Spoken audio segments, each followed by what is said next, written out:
আসসালামু আলাইকুম। ২৪-এর স্বাধীন বাংলায় আপনাকে স্বাগত। শুরুতেই সংবাদ শিরোনাম, পরে বিস্তারিত।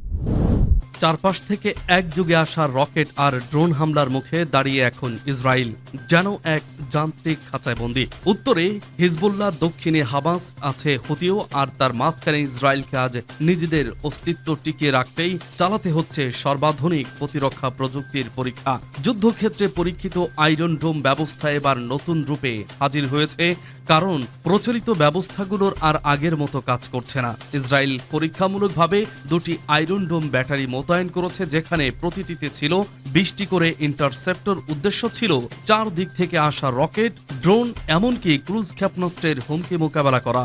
নতুনভাবে যুক্ত হয়েছে ইএলটিএস সিস্টেমের মাল্টিমিশন রাডার এমএমআর। এই প্রযুক্তির মাধ্যমে একযোগে বিভিন্ন দিক থেকে আসা লক্ষ্যবস্তু শনাক্ত, ধ্বংস করার সক্ষম বহুগুণে বেড়েছে। পরীক্ষায় দেখা গেছে কিছু ইন্টারসেপ্টর শত্রুর রকেটের পেছন পেছন গিয়ে পেছন দিক থেকে ধ্বংস করেছে, যা ইসরায়েলের আগের প্রতিরক্ষা কৌশলে বিরল। ইসরায়েল মিসাইল ডিফেন্স অর্গানাইজেশন এর প্রধান মোশে প্যাটল বলেছেন, এই যুদ্ধের অভিজ্ঞতা থেকে শিক্ষা নিয়েই আমরা আয়রন ডোমে নতুন প্রযুক্তি যুক্ত করেছি। আজকের পরীক্ষাগুলো আমাদের আত্মবিশ্বাস বাড়িয়ে দিয়েছে।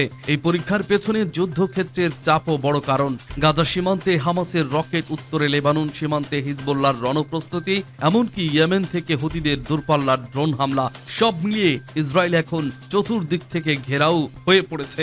এমনকি ইরানও স্পষ্ট করেছে যে তারা পারস্য উপসাগরের দ্বীপে মিসাইল মোতায়েন করেছে, যা মধ্যপ্রাচ্য জুড়ে উত্তেজনা আরও বাড়িয়েছে। এই পরিস্থিতিতে রাফায়েল ডিফেন্স সিস্টেম জানিয়েছে, আয়রন ডোমের এই পরীক্ষাগুলো এখনো পর্যন্ত সবচেয়ে বড় জটিল। ভবিষ্যতের যুদ্ধ কৌশলের জন্য এই প্রযুক্তির সফলতা গুরুত্বপূর্ণ ভিত্তি গড়ে দেবে। তবে প্রশ্ন থেকে যাচ্ছে, এই প্রযুক্তি কি আদৌ ইসরায়েলকে রক্ষা করতে পারবে? তার কারণ, শত্রুরা এখন শুধু ফ্রন্ট লাইন থেকে নয়, ডিপ স্ট্রাইক প্রযুক্তি ব্যবহার করছে।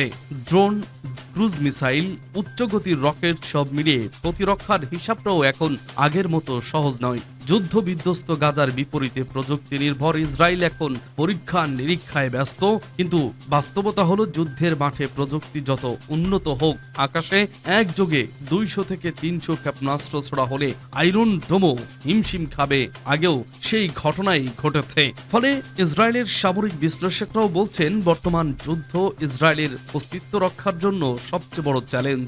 ইসরায়েল এখন নিজের ভবিষ্যতের জন্য লড়ছে। প্রযুক্তি, কৌশল এবং প্রতিরক্ষা ব্যবস্থার সর্বোচ্চ ব্যবহার করেও যদি চতুর্দিক থেকে আসা আঘাত ঠেকানো না যায়, তবে এই অঞ্চলে এক নতুন বাস্তবতা তৈরি হওয়া শুধু সময়ের অপেক্ষা।